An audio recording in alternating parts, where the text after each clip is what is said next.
There was no power. There was bound to be a generator somewhere at the logging site.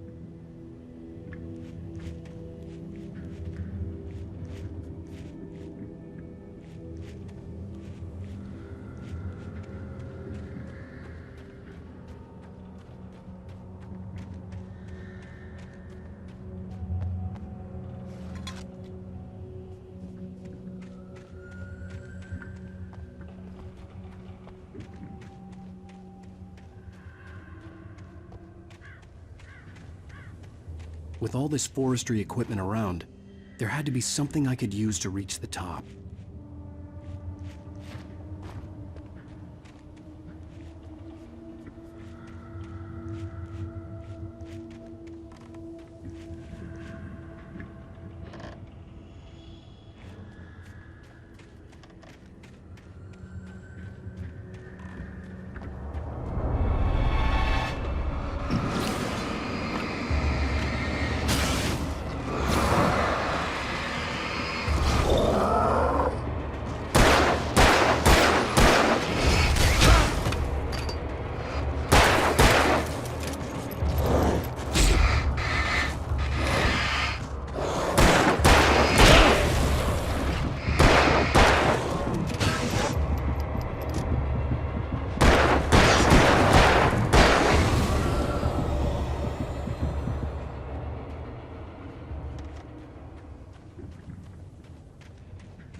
I heard them before I saw them, swooping down from the sky and screeching as they came. I spun around just as the cloud was upon me. For an instant, I stared into 100 dead eyes, black pearls glittering in the darkness. I raised the flashlight and the swarm exploded like fireworks. Feathers burned, turned into ash. I couldn't hear my scream above theirs.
I was just outside for a breath of fresh air, and what a night. I know most of you are probably in your beds by now, but if you're still up and around, take a moment. Step outside for a spell and breathe in deep. The weather is absolutely still. The sky is crystal clear. It's like the forest is quietly breathing along with you. As you listeners know, I'm a night owl, and it's on nights like this I wish I wasn't cooped up in the studio. Makes an old man like me wish I could just roam wild. But here I am, and it would keep you company all night long if I weren't. It looks like I'm not the only one staying up late. Caller, you're on the air. Hey, Pat, it's Maurice Horton. Hello, Maurice. What are you up to? Well, I was just taking Toby on his walkies. Oh, isn't it beautiful out there? Sure, but Pat, the reason I called is that Toby heard something rustling in the undergrowth and took off after it, and I couldn't find it. Probably a rabbit. Sure. Toby loves rabbits. Well, sure. Anyway, I figured that, if anyone runs into Toby, they could grab him. My number's on his collar. And Toby's a friendly dog? Toby loves people. Usually he comes back, but we were pretty far from home, and it sounds like he went pretty wild there.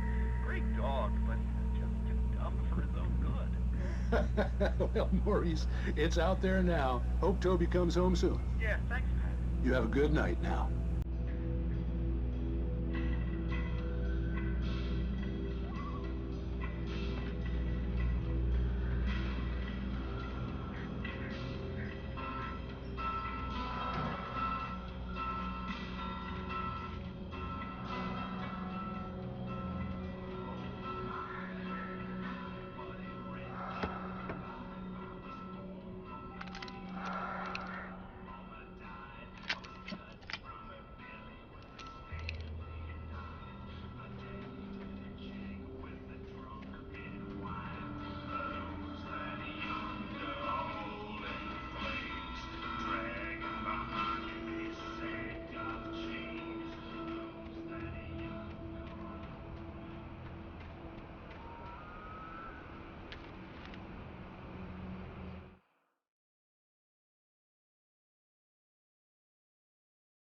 At first, I kept finding the pages as if by accident. The book I couldn't remember was either a terrible and true prophecy or an act of creation that had rewritten the world. I began to hunt the pages feverishly, for they held the answer to the mystery. With it, I could save myself. With it, I could save Alice.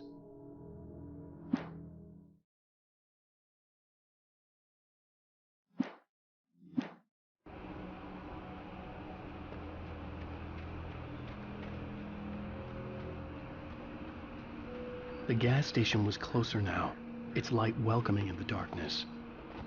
Paul makes the best dogs in the state. Belly Burster is the best with no contest. Monster Dog is second best. The famous dog is...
I stepped into the gas station's garage. It was dark and quiet. The place was a mess. It looked like someone trashed the place or that there'd been some kind of fight. Light spilled into the room through an open door at the back, and I made my way toward it. Without any warning, I was blinded by a bright light. An old portable TV on the shelf had come alive by itself. Impossibly, I could see myself on the screen, talking like a madman.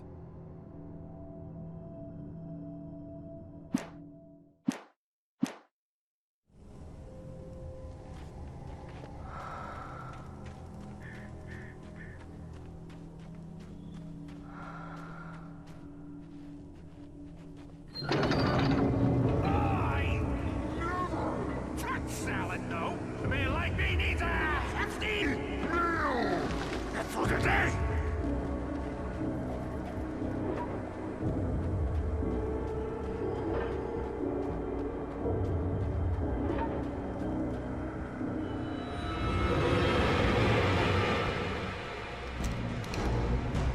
We enjoy the magnificent.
Science. It bestows immortality on those who advance it to elevate all of mankind. Newton, Einstein, Sagan, princes among men. But the price for such a legacy is steep indeed. In Night Springs. Tonight's episode, a quantum suicide. If our lives are already written, it would take a courageous man to change the script. Having called a press conference, Dr. Barclay Colvin is about to demonstrate that very courage. Ladies and gentlemen of the press, I am Dr. Barclay Colvin, and I'm glad so many of you could join me here at the Moorcock Institute. Tonight, I'm going to give a practical demonstration of the many worlds interpretation. As you can see, this is a loaded 9mm pistol. It shall be part of a thought experiment. And now, a real experiment, known as a quantum suicide. Did he say suicide? Is that a real gun? He's kidding, right? Please, stay calm. There is no risk. Observe what occurs when I place the weapon against my own forehead. Now, you might think this round is merely a dud. Not so. Observe the flower pot. And yet, I myself cannot be harmed with this gun. With each pull of the trigger, two new realities branch off. One in which the weapon didn't fire, and one where it did. With my machine here, I have ensured that this reality is always the former. I have bestowed upon myself quantum immortality. Under no circumstances can this gun kill me. So wait. What you're saying is that every time you pull the trigger, in another reality, you die? Yes, of course, but that's completely trivial. There's an infinite number of things that could happen at any moment, and they always do happen somewhere. The point is, this one thing did not happen here. You're insane, Colvin. Insane? Insane? Hey, was this thing supposed to be plugged in? I stumbled on it. You fools! gaze upon quantum immortality.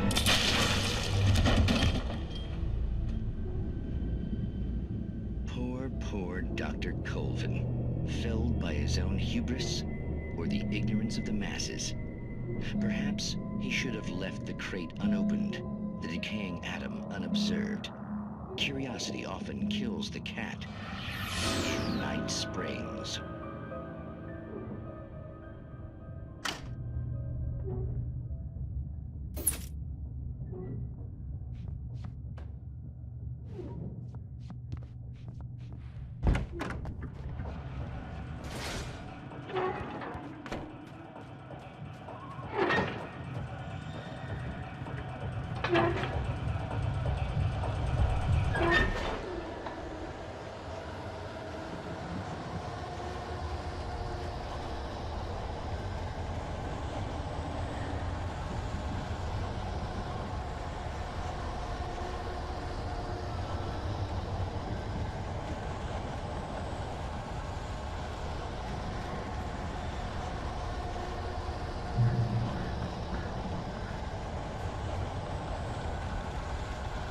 Changing us! Worthwhile! Worthy is not and simple and tricky as you might be. It can be dangerous. It requires patience.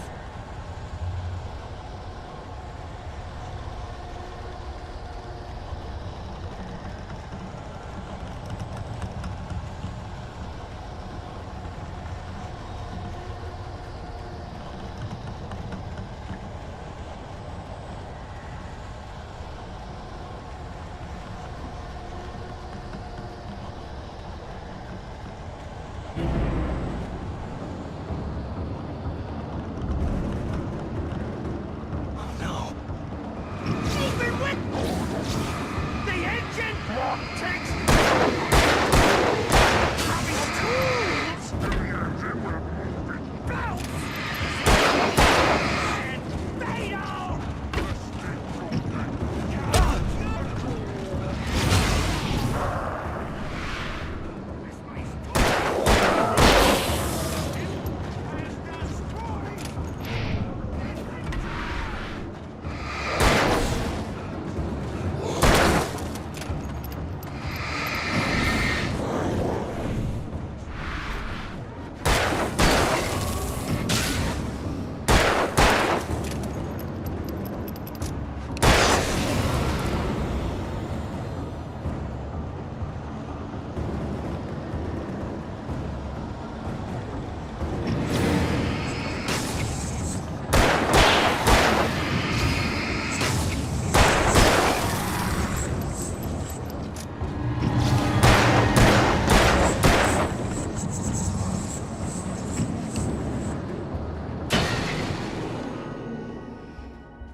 Stucky's body vanished, leaving behind only a lifetime of nightmares to come, assuming I'd reached the lights at the gas station alive.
I recognized the parade float I had seen in Bright Falls when I first arrived with Alice.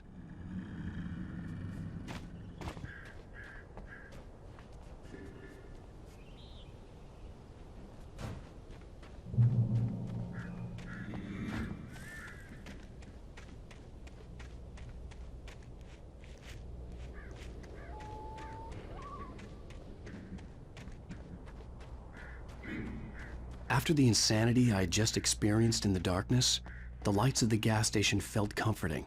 At least for a moment, the sane world reasserted itself.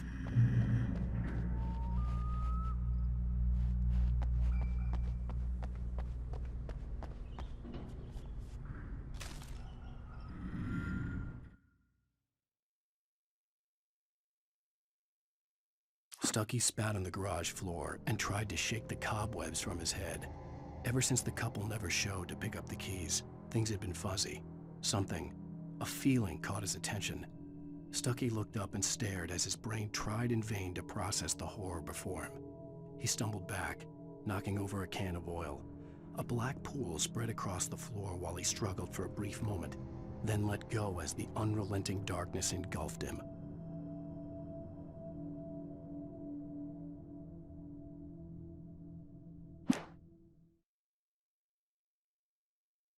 "The cabin on Cauldron Lake?" she asked. The sheriff looked at me suspiciously. The early morning light flooded through the office windows. I would probably never have gotten out of the woods alive without her help, but I couldn't tell her the truth of what I'd faced the previous night. She'd think I was lying or crazy. She'd lock me up, and she wouldn't help me find Alice.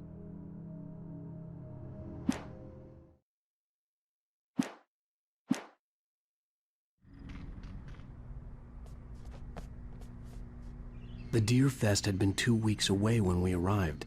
If the day count on the banner was right, I was missing a whole week between the night we got here and now.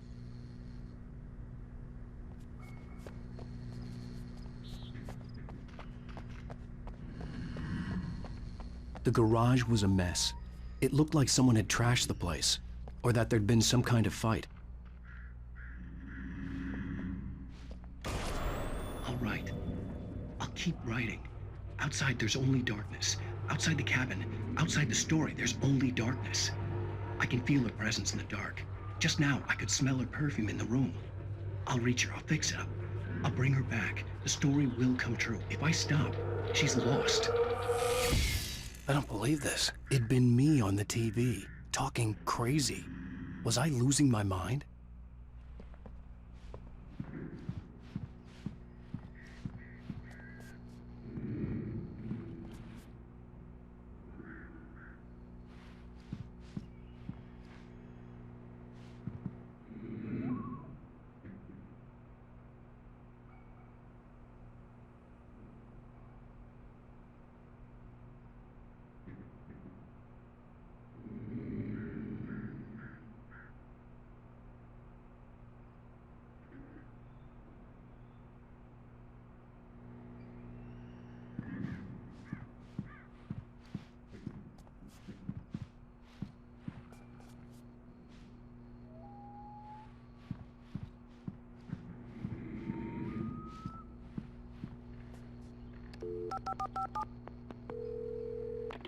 Great Falls Sheriff Station.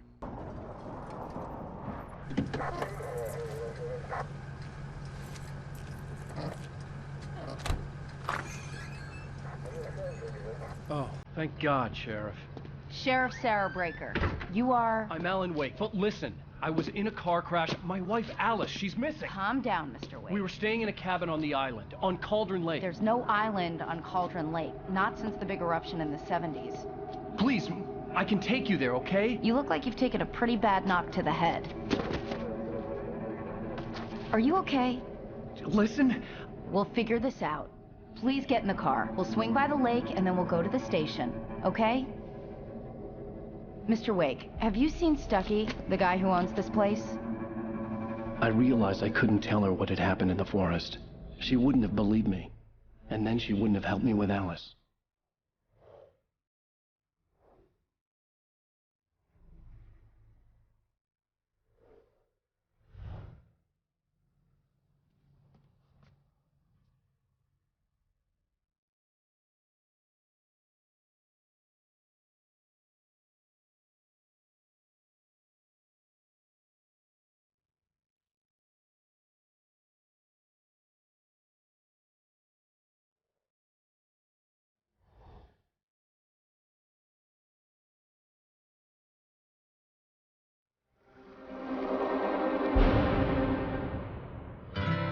A candy-colored clown they call the Sandman tiptoes to my room every night, and just to sprinkle stardust and to whisper, go to sleep, everything is all right.